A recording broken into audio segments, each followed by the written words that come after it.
Hello and welcome back to my channel. Today we are going to be talking about military moves, specifically the Dity move. So if you are familiar with PCSing with the military at all, then you know that whenever it's time for you to move, there are a few different options that you can use to move your household goods. So there is the option that the military will hire movers to come over to your house and they'll pack everything up for you, and you just have to check and make sure that everything's accounted for and make sure that what's in whichever box is actually in there and everything is accurate. There's another option called the partial Dity move. That is whenever the military movers come and they pack up a certain portion of your household goods, maybe all of the large furniture items, and then you personally do a DIY move of another portion of your household goods. Then there is the full Dity move, and that is what we're going to be talking about today. The full Dity move is a move where you are completely responsible for moving all of your household goods from one location to the next. It is the DIY version of the military move. My family has personally moved about 5 times with the military now. We have done a full Dity move every single time, and I have moved in my lifetime about 15 times. So I'm very experienced with moving, very experienced with the Dity move, and I just wanted to give you guys a couple quick tips and tricks to kind of make your move a little bit easier. The process of moving can be a lot of fun. I absolutely love moving. It is one of my favorite things. I love packing everything up and getting everything organized and playing Tetris to get it all in the truck. And it's just, it can be a lot of fun if you have these things in your back pocket to use as tools to help you have a successful move as well. So first we're going to talk about packing. Whenever it comes to packing, I have a few tips, and that would be to not pack junk.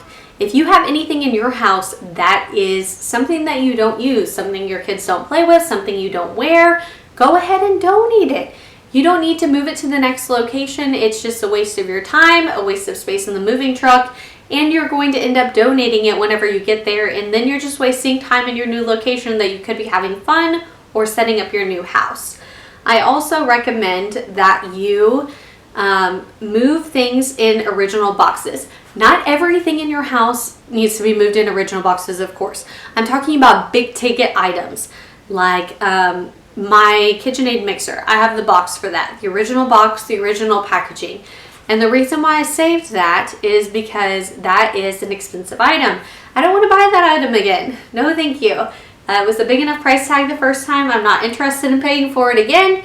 And I wanted to arrive to the location that we're going to in one piece. Some reasons why it's good to save that. One, because like I said, the manufacturer designed the box for that item, so you know it's safe to travel from one place to another in that box. Two, you save money. You don't have to buy a box for that item, which is great. Who doesn't want to save money? Also, you know exactly what's in the box because it shows usually a picture of whatever it is on the outside of the box, so you don't have to label it. And then also there is the fact that if you resell that item one day, you have the original box and you know that it will arrive to the buyer solid and safe and sound. So those are all wonderful things to give you a little bit of peace of mind. When you're packing things up, I recommend that you start early. Basically, like as soon as you find out they are going to move, unless you find out ridiculously far in advance, but even 4 to 6 months is great planning time and great to go ahead and start taking some things off the wall, like your art, your pictures, and go ahead and wrap those up because they are there for enjoyment, but they're not necessarily a necessity for you to live. So you can go ahead and take those things off the wall, wrap them up, get them ready to go, and pack up things that you don't use regularly, that you don't need. For me, that looks like crafting supplies. For me, that also looks like my linen closet. There are additional linens in there, but obviously we have linens on our beds already that we're using. I can just rewash those and put them back on the bed, no problem. So those are just some ideas. The items might look different for you. It just kind of depends on what's a necessity in your household. I also recommend packing like items in the same box. I mean, this seems like common sense, but it doesn't make sense to throw in just a bunch of random stuff into a box and then label it kitchen. Like, let's put, you know, all the cups in one box or all of the plasticware in one box. It makes more sense if things are organized. Speaking of the kitchen, I also recommend packing glass items early. For me, the majority of the glass items that I have in my home are in my kitchen, like drinking glasses, and then we also have like casserole dishes, stuff like that. I recommend packing those up at least 2 weeks in advance. The reason why I recommend that is because I love moving, but packing up glass items is my least favorite part of moving. It's horrible. So much tedious work goes into that. So I try and get them packed up early so that I don't have to do it last minute. And you can easily substitute glasses and casserole dishes for pots and pans, or plastic cups. Just make a different meal. Make something you can make on the stove instead of in the oven. The next thing that we're going to talk about is the method. So the method for moving your items would be either a moving truck or a storage container. There are benefits to both. The moving truck tends to be cheaper. Some downsides to the moving truck are that you have to have an actual location that you're going to, or else you will end up moving your household goods into storage, then moving them out of storage into a truck, then moving them from a truck into your house. I have done this before and it is not fun. You are essentially moving 3 times. I love moving, but 3 times is a little much. 3 times in a row, that is. Also, there is the storage container option. There are a few different brands of storage containers that I can think of that we've used offhand. Pod is great. Packrat, ABF. These are wonderful options. One of the downsides, though, is that it tends to be expensive. The benefits outweigh the downside, in my opinion. Okay, so now we're going to talk about organizing. We're going to talk about organizing the truck, and we're going to talk about organizing whenever you're boxing things up to make things efficient and run smoothly whenever you're on the tail end and you're unloading things. So whenever you're loading things in the truck, it's a very good idea to always load big items first. Your boxes are filler. You put those in around the big items after you know that your bed and your couch and your TV and whatever else you find it to be essential for life gets into the moving truck. Then you add the boxes in there around that stuff slowly so that you can make sure that your important items and the things that cost you the most money to buy actually get to the destination. Another tip that I have is specifically for the packing phase, and it's really going to help you whenever you're unloading your household goods. So the tip that I have is to buy different colored duct tape. The reason why you want to do this, you want to place this duct tape on the top and on 2 sides of the box. You do this so that whenever people are unloading, if you have helpers unloading, if your children are helping you unload, you can clearly see, hey, there's a green strip of tape on this box, and then you can designate the green strip of tape to be associated with a certain room. If there's a green strip, maybe it's for the dining room. People know green is dining room now. If they see any boxes with green, then they know that's where that's going. So it requires very little effort on your part to go ahead and organize things.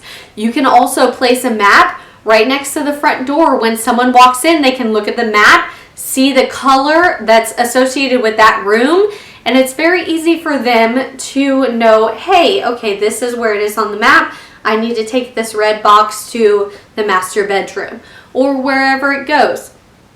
Also, I think it's a fantastic idea to take additional strip of each of your tapes and put it at the top of the door frame. It helps people check themselves. They look at the map on the way in, then they are walking towards the destination that they think is the right one. They look up, they see, okay, red, I'm at the master bedroom, this is it, I'm in the right spot, put the box there, and then they can go back and keep unloading. It really makes things a lot faster because you don't have to have anyone directing traffic. Every single piece, every single box has a little strip of tape on it that tells people, hey, this goes here. So that little bit of organizing that you do on the packing side of things really helps whenever you're unloading your household goods whenever you get to your destination. So the last thing we're going to talk about are a few things that can help save you a few dollars along the way as you're doing a Dity move. So the first thing that I can think of that will save you some money is to look around for boxes. You can get local businesses to give you boxes. I've got them from the commissary before, from other local businesses, and then sometimes people just give away boxes after they've just moved somewhere. They say, hey, I've got boxes if anybody needs them, and you can go pick them up for free, and then you can put your stuff in them. And it makes it to where that's less of an expense for you. Boxes are not super expensive, but expenses add up, and the less that you have, the better, right? Another tip that I have for you is to use old local newspapers or drawer liners that maybe you have I use the puffy drawer liners in my house. Maybe you have those. You can use those to help add additional padding and or to wrap glass items. I do recommend washing once you get to your location. Also, think smart when you are buying your items for your move. A lot of stuff you can get from the dollar store. It's not any better or worse than it would be if you bought it somewhere else. A magic marker is a magic marker. The duct tape that you're using to organize your stuff is just duct tape because you're using it as literally a color label. So it doesn't matter where it comes from. It just needs to be a certain color and stick. Hey, you've just watched a video on the military Dity move. If you liked the content in this video, be sure you click the like button down below and subscribe to this channel for more content like this. Thanks.